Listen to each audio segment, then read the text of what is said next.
So, if you look back in your life and you think about things that you really regret, I mean, all of us have things like that. Decisions we made in the moment that were like, oh man, what was I thinking? When I was about 30 years old, oh boy, I don't like that telling this story. I was about 30 years old, and I went to I started working with this other guy in this organization I was a part of. It wasn't a very big organization, and he kind of rubbed me the wrong way. You ever have that with somebody you're just like, we don't really click? And kind of seemed like he was a little bit arrogant and full of himself, reminded me of me. So I struggled with him quite a bit. And one day we had to go to this training, and it was a whole day training, and it was a long way away, and I went to this thing, and it was pretty terrible. I mean, sincerely terrible. It's like, don't worry, be happy kind of stuff. It's like, really? You made me drive all this way, give up a day for nothing? And I was mad. So I steamed all the way home in my car, got home, opened up my computer, turned on my email, and typed him a big old nastygram about all the things he was doing wrong. And would love to tell you that then I came to my senses and put it in a folder and never sent it. But that wouldn't be true. I hit send. In case you haven't ever learned this yet, never send an email in anger. Never. You can type them, put them in a folder called emails I never sent. Do that, but don't hit send. The outcome of that email messed with me for the next few years. I lost a good friend because of that email. I had horrible fallout in this organization that I was a part of on the side. It wasn't even like what I was doing mean. And I had conflict after conflict for years in that organization. Not only that, my reputation was seriously damaged because of that. I regretted that email. Well, I still regret it to this day, and it's probably been over 20 years.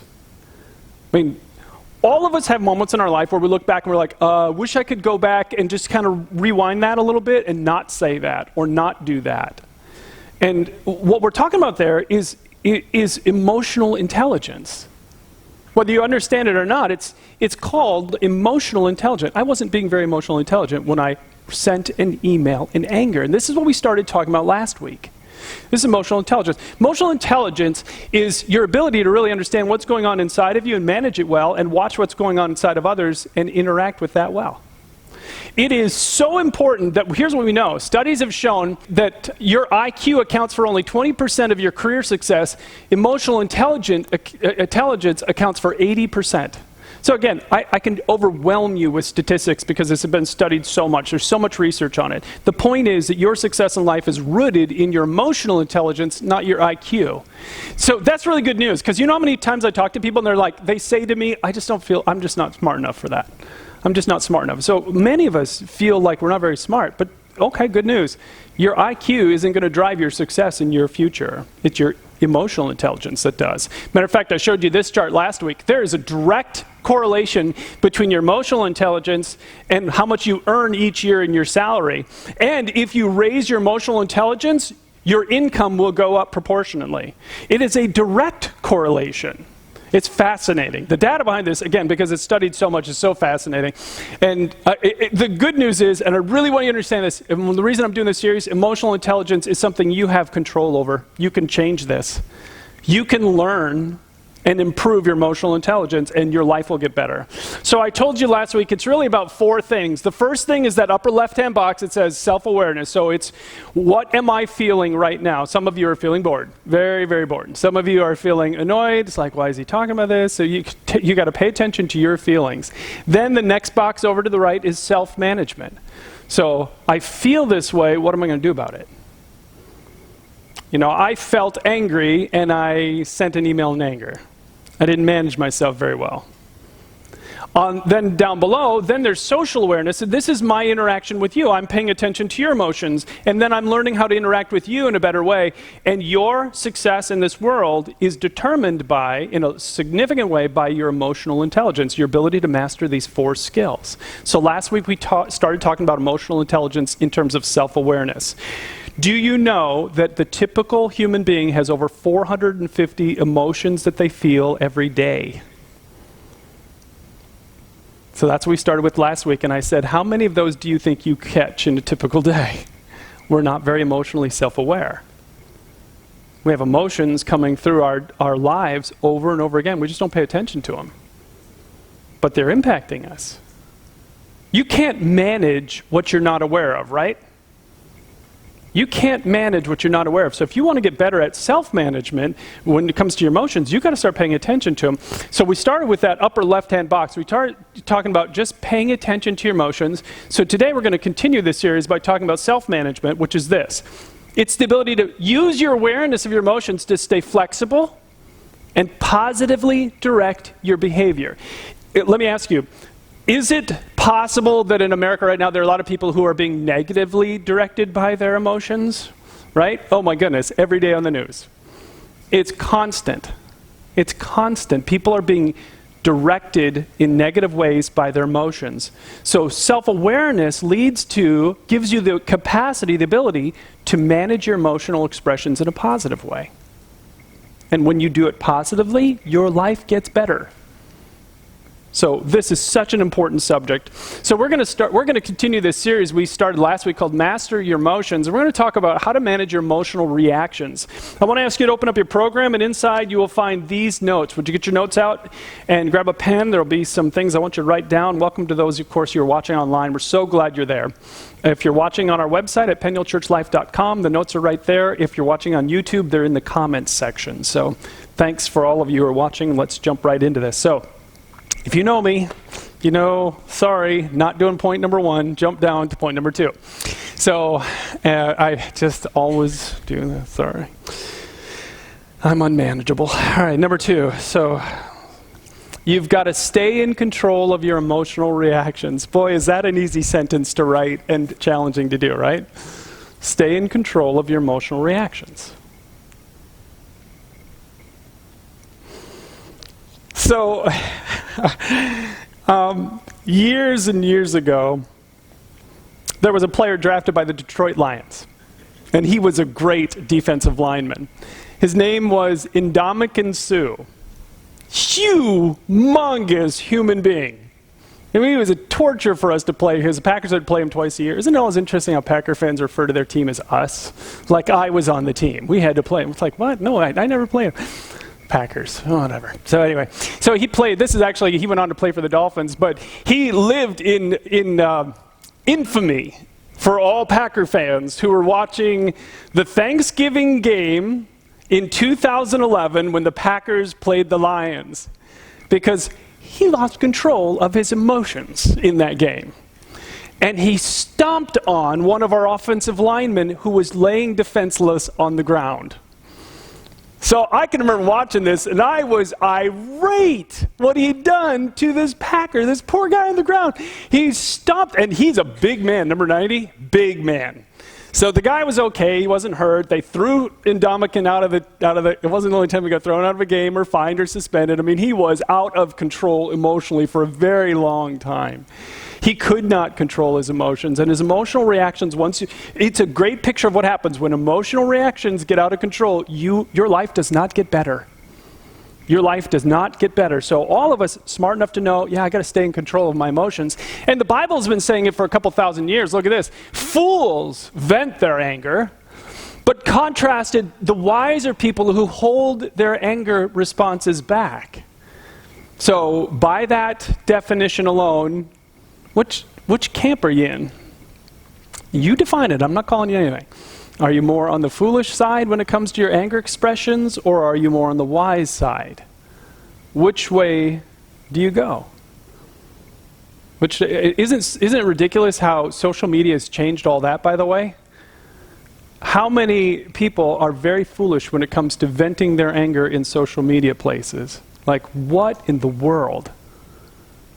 My goodness, we do not know what the Bible says about this. So the Bible is very clear that we need to learn to be able to stay in control of our emotional reactions. So what does that mean? It means at least 2 things. First, if I could tell you one thing that would make a big difference in your life is you need to start to understand what that phrase means so you can plan in advance. You need to learn about something called triggers. You need to learn about your triggers so that you can you can circumvent them, you can get around them. And all of us have triggers. This is such an important thing to understand. I was reading about triggers. This author put it best. He said this: when something generates a prolonged emotional reaction inside of you, that's a trigger event. Your reactions to your trigger are shaped by your personal history, which includes experiences with similar situations. So, you ever been talking to someone, all of a sudden they just blew? And you're sitting there going, what just happened? I'll never forget. Matter of fact, I hadn't thought about this till just now. I was in a meeting once years ago with this person that I really cared about. We were trying to reconcile the situation. I was just the mediator between this person, two people that I really liked. And I was sitting in the meeting, and this one woman came in late. And so we were just getting started. I didn't get one or two sentences out of my mouth, and this person blew, stormed out, left the church, never came back. And I was confused about that for years. I never understood. But the reality is, there was a triggering thing going on. Somewhere in her past, something had hurt her bad, and whatever was happening now was triggering a connection to that pain. And we couldn't resolve it, because that's what happens. We fight so much about the surface stuff, and the surface stuff isn't the real stuff. There's something underneath that that's being triggered. So this is so important that you understand this. It's rooted in your past pain. So Shannon and I don't call it triggers. We call them landmines. That's what we call them. So landmines. Because do you know what happens when you step on a landmine? That, right? Boom. And it doesn't matter if you accidentally step on a landmine, right? It's like, oh, well, you didn't mean to step on it. Well, then I'm not going to go off. No, you step on a landmine, accidentally or intentionally, it's going to go off.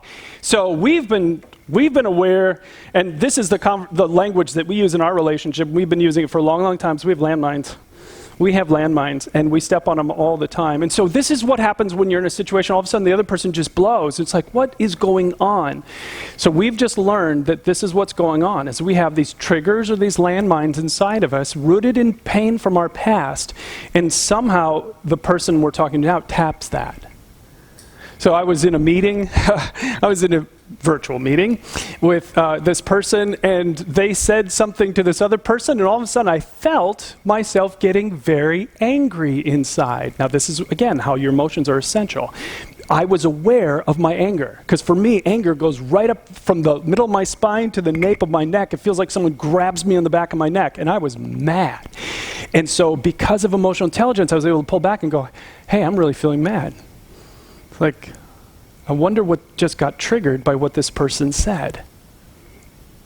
And I'm able to manage my reactions now because I understand this concept.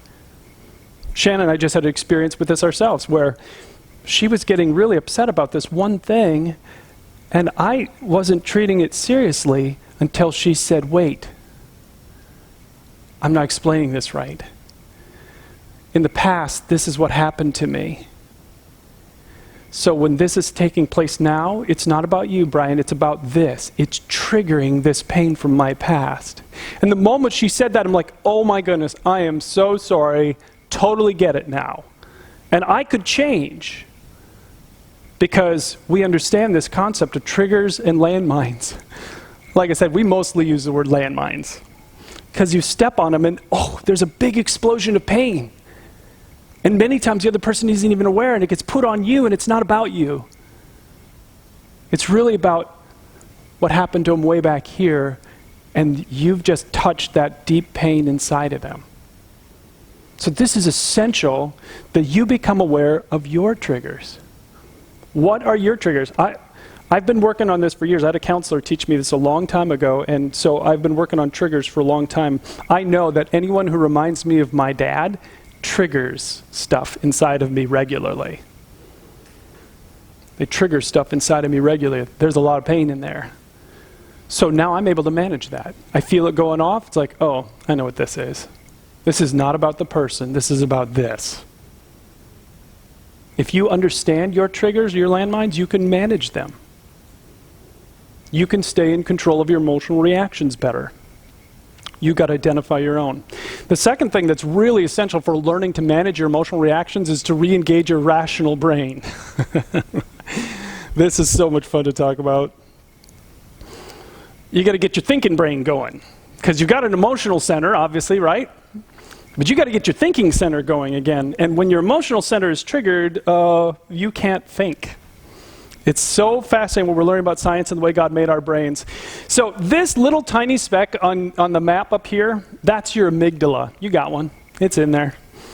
You've never seen it. That's a good thing. Shouldn't see what's inside your own head. But you got an amygdala, and this amygdala can hijack your entire brain and your body. It's so fascinating. I've talked about amygdala hijacks before, but let me just show you. It's when the emotional center of your brain takes over. It actually can block your rational centers from your brain from even being engaged. It's so interesting. It's defined, it triggers when you feel threatened in any level. It doesn't discern the difference between a 300-pound tiger 2 feet away from you about to pounce, or some angry person 2 feet away shaking their finger at you. It feels threatened, and all of us feel threatened by different things. This person shaking their finger may not threaten you at all, but silence from another person, that may make you feel threatened based on your experiences, right? You got triggers. And so whatever it is, it triggers, and then you're not rational. Those are the times where you make decisions that are really bad for you, and you look back later and go, oh my goodness, what just happened? Why did I do that? You see it all the time in the sports world. So I already showed you Ndamukong Suh, that was an amygdala hijack. He could not stop himself. That's what he'd say. I could not stop myself. If you're a boxing fan, do you remember this scene from Mike Tyson and Evander Holyfield? Well, I was a huge boxing fan when this was happening. Championship fight, Mike Tyson and Evander Holyfield. Tyson was losing, and some of you know what he did. He bit Holyfield's ear. It cost him $3 million. He was thrown from the fight. Done. It was crazy. Happens all the time. It's an amygdala hijack. You don't act rationally during amygdala hijacks. Hey, I think I'll bite his ear. That sounds great. And then this one just happened a couple of years ago. This guy from the Browns, I can't remember his name right now, he ripped the helmet off the opposing quarterback, and this guy's huge. He is enormous. Myles Garrett, that's his name. Huge, huge defensive lineman. The quarterbacks are small. He ripped the quarterback's helmet off and hit him in the head with it during the game. That's not something you're supposed to do, okay? That's a bad thing. He got fined, he got suspended, I believe, for the rest of the season. That's an amygdala hijack. It takes over, you do things you would never normally do, and you regret them. That's an amygdala hijack. Happens all the time, and that's what the Bible says. You got to derail this, because it's the way that God made our bodies to work. Do you know what happens in that moment when your amygdala takes over? You get a huge shot of adrenaline. Oxygen to the thinking part of your brain goes way down. Instead, the oxygen goes to your fists, so you can rip people's helmets off and smack them in the head with it, or your feet, so you can run away. That's where the oxygen goes. It's not here. It's why it's so hard to think. Like when you're in a heated conversation with your spouse, and you're like, and you can't get the words out, and you don't know what to say, it's because you don't have oxygen in the thinking part of your brain. You're dumber. You literally are dumber. So that's where we turn to insults, and we just like, well, wait a second, what the heck? It's like, this is not okay. And so you just got to understand. Matter of fact, do you know that your body pumps chemicals into your bloodstream, hormones that can take 3 to 4 hours to clear? That's why the next day you feel very different about a situation that the day before you were really angry about. It's because an amygdala hijack took place. Now, it is essential that you understand this is how God made your body. And there's purpose to this. There's times you need to step in and defend somebody, right? There are times you need to run away. So it's really an important thing, but you need to stay in control of it. So what do you do when you get triggered like this? 3 things. First, breathe deeply. This is really important. God made your brain so that if you start in that moment, like when I told you I got triggered in that meeting that I was in, I started breathing from my diaphragm. Breathe deeply. Matter of fact, I want you to do this right now for the sanity of everyone around you. Just take a deep breath from your diaphragm, take it in deep, and then just let it out. What you just did is you put more oxygen into the thinking centers of your brain. When you are triggered emotionally, you don't have oxygen in the thinking center. You have to put it back there, and by breathing deeply in that moment, you can do it. You can also delay, an essential thing is delay your response. Do not respond when you're triggered. Do not respond when you're triggered. When you're angry, don't type the email and hit send. Don't do that. That's wrong. Oh boy. Delay your response. You want to see how clear the Bible is about this? Look at this. Don't sin by letting anger control you. How many people have anger controlling their lives right now? For goodness sakes. Instead, think about it overnight. Look at overnight. And what do you do in the meantime while you're waiting for those hormones to go down, the chemical soup in your body to calm down? You remain silent. Stop talking when you're triggered. I mean, God literally was saying to me 2,000 years ago, Brian, don't send that email. Remain silent. Don't say it. Don't send it. Don't text it. Don't post it on social media for everybody to read because you're really angry right now about whatever it is you're angry about. Oh my goodness, no. Remain silent. Stop. You got to derail that emotional reaction. And then the third thing is you got to give yourself time to think. Because you just understand that in that moment, you're being triggered and you're not going to be the most rational that you can be. So let me give you an example how this just saved me once. Just saved me. I was invited to this conference for church leaders years ago, and it was only like 40 of us. So it was by invitation only. It was at this huge mega church, and there were great leaders there. And I was like, this is like Candyland for me. This is amazing. So I'm sitting there every day, and it was like a multi-day thing, and I'm taking notes, and they would just bring different leaders in, and I'm just writing everything I can.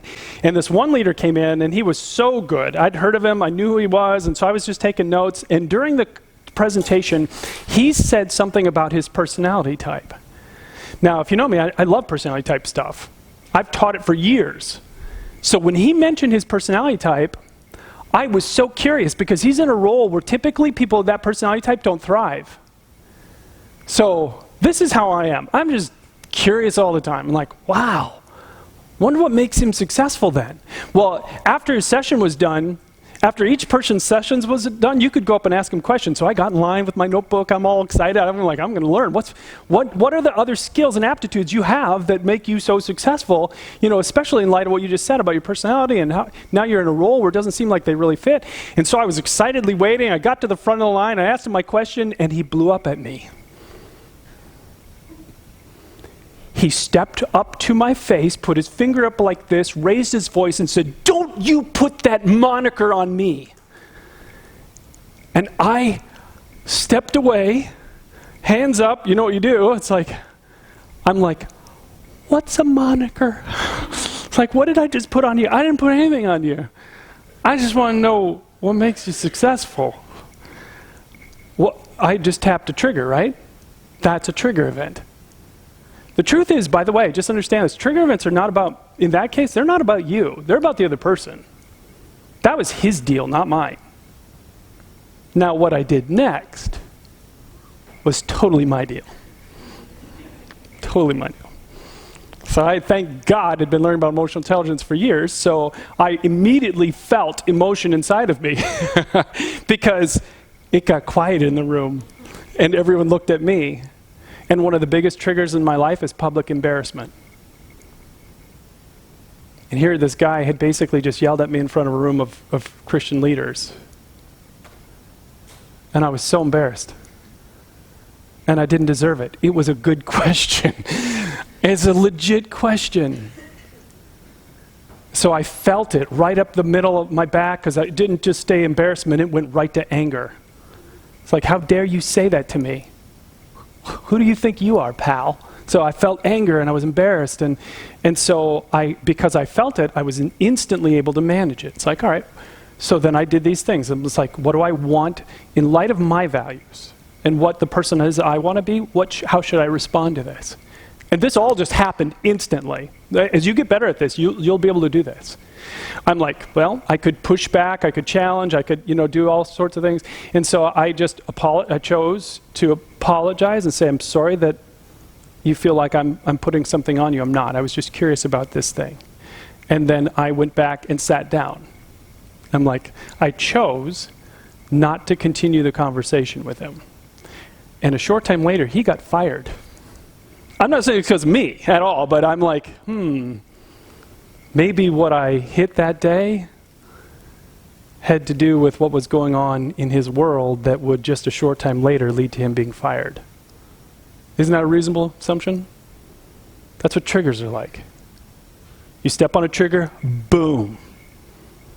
And then it's your choice. How are you going to react? I'd love to tell you that I always react just like that, but that would be a lie. I'm not going to tell you that. But we are responsible to manage our reactions. And then once you hit those things, the next thing, and the only other thing I'm going to tell you is you got to learn how to process those intense reactions. You have to process those intense reactions.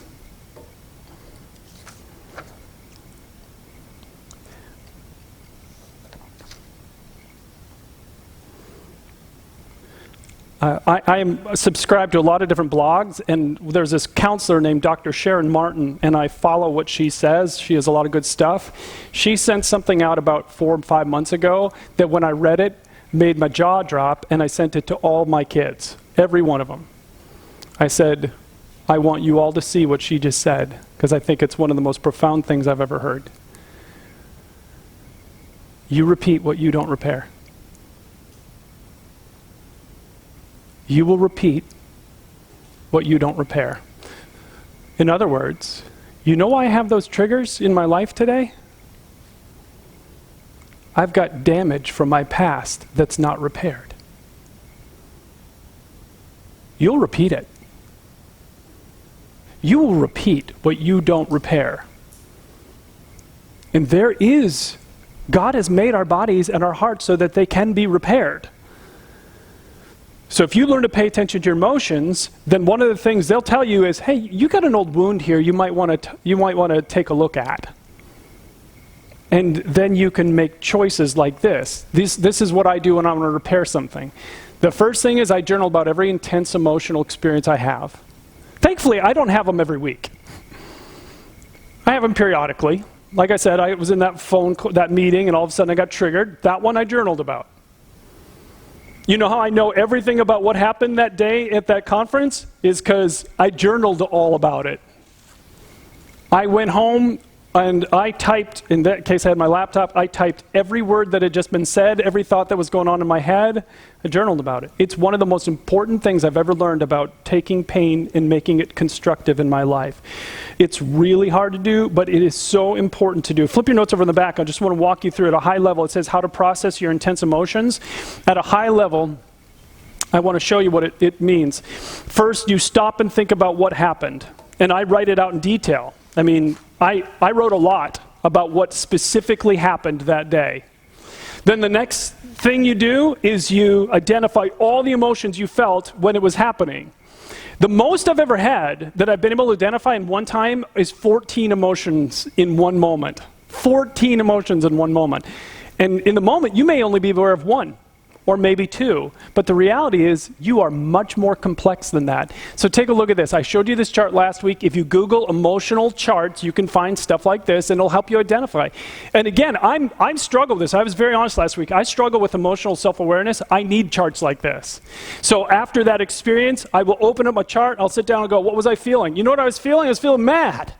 I didn't deserve that. You know what else I was feeling? Frustrated. This is a good question. I want to know the answer to this question. I'm frustrated. I'm not going to get that now. And what else do I feel? Well, I feel, and I just go through the list and look, and some of them jump off at you, and you're like, okay, that's what I'm feeling. You identify every single emotion connected with it. Then, on your notes, step 3, you uncover what are the thoughts in your mind. So if I'm feeling mad, what's underneath that? Because your emotions trigger from your beliefs. Well, I believe it's not right for people to treat someone like this in public. Well, what's underneath this? You got to figure that out. And then the fourth one you see is, do you have any negative experiences in the past that make this harder for you to deal with calmly? That's the trigger. And then the fifth and sixth are, what'd you do right? And what would you do differently next time? I'll tell you honestly, with that leader that day, I feel like I did it right. I don't feel like I'd do anything different. I'd have gone and sat down again. I'd apologized, backed up, and gone and sat down. I don't feel like there's anything I could do. But that's not always the case. There are plenty of times where I'm sitting there after an event and I'm like, oh, I shouldn't have said that. That was not the right reaction, not the right response on my part. So I often rehearse, what would I do differently if it ever happens again? Listen, this is so important. Here's what this all does for me when I journal about my pain. It organizes my thoughts. By the way, your brain only has so much memory capacity. Do you understand that? Like you have a computer, you know it can only hold so much in its memory. Your brain can only do the same thing too. So if you don't get the painful stuff out, it just swirls up here. You got to get it out of there. So when I spend the time journaling about all this, it gets it out of my head. It's like my body relaxes and goes, oh, good, he's finally got it. All right, good, I can let it go. So that's what it does. It exposes my flawed thinking. It helps me spot all my triggers. And this is the most important one about journaling. It drains the pain out of my heart so I can function again. This is what it does. And again, I've been doing this since 1988, so I got a lot of experience with it. I can't tell you that it was that way for the first, I don't know how many years, but I can tell you now, that's where it is now. When I'm triggered and I feel that intense pain, this is the first thing I want to do. I want to get a notebook or my computer. I have a folder on my computer. It probably has 100 and some entries in it where I'm like, and I go, emotional intelligence, I put the date down, the event, and then I start writing. You got to get it out. You have to get it out to manage it. The second thing is really important. You got to tell God how you feel. God made you as an emotional being. He wants to know what's going on. And I have an assignment for you this week.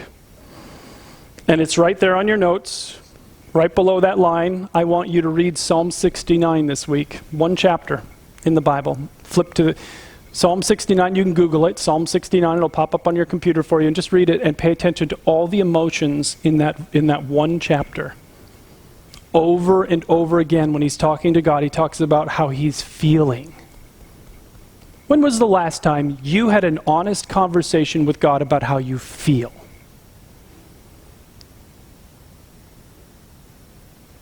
I was probably about 23 years old. I was a pastor of a church in Madison at the time, and I was very disciplined with my day-to-day praying. And I was praying one day, and I had all the things I was praying for, just like I did every day, but I was angry and hurting and confused. And I remember I was sitting in a church like this, and I was kneeling down with my prayer list in the pew, and I was alone, and I just shoved it aside, and I said, God, you want me to tell you how I really feel? This is what I really think about everything happening in my life right now. And for the first time in my life, I was completely honest with God. And I expected a lightning bolt to the back of my head. That's what I thought was about to happen to me. And instead, I felt closer to God than I've ever felt in my life to that point. God wants to know you. Now, he knows everything about you already, right? We're the ones doing this with God, holding him at arm's length. And there's no healing there. Some of you, the best thing I can tell you this week is to go home and be really, really honest with God and tell him exactly how you feel. Bring him into the situations that you're dealing with.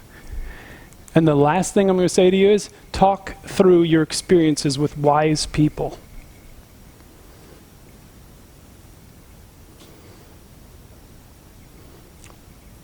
So you've got to manage those intense emotions when they happen, and then you've got to process them so you can learn from them. Look at this verse. The words of the reckless pierce like swords. Isn't that true?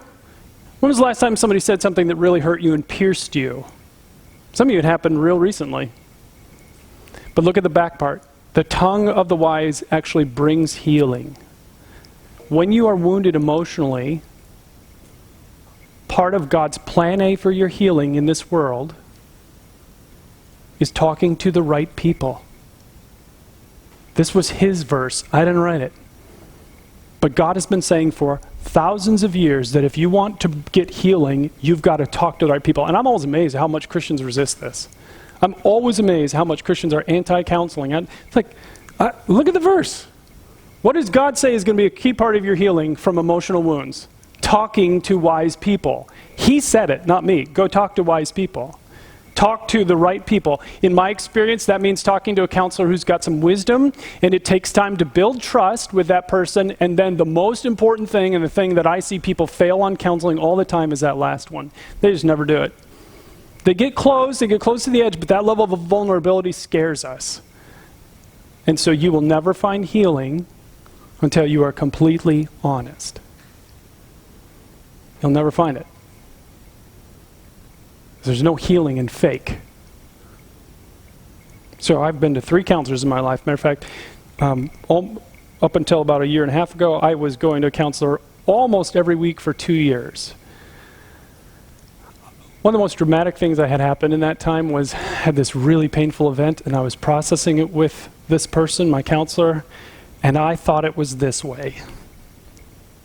One of the best things about having a wise person listening to you is they have no emotional connection to the situation at all.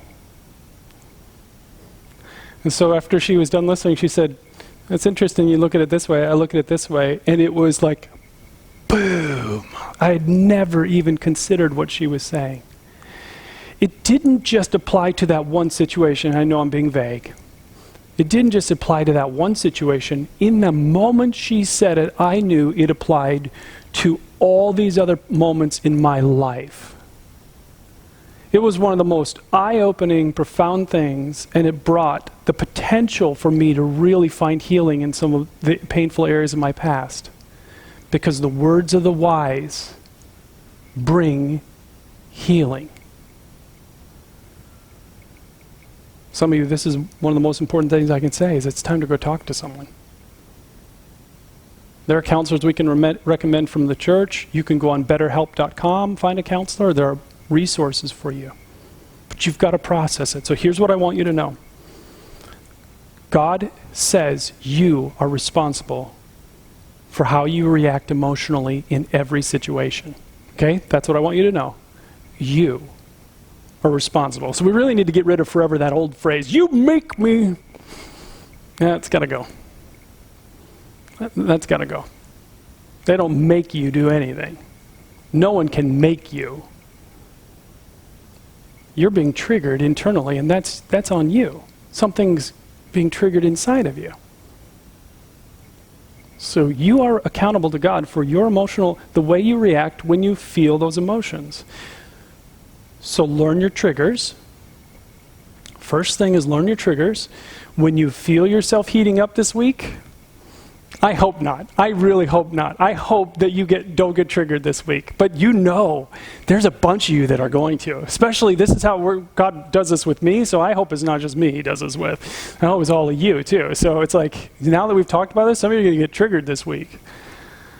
Derail the trigger. Derail the emotional reaction. Breathe deeply. Say nothing. Give your brain a chance to actually recover so that the thinking parts of your brain get activated again. And then pull away and sit down and process it.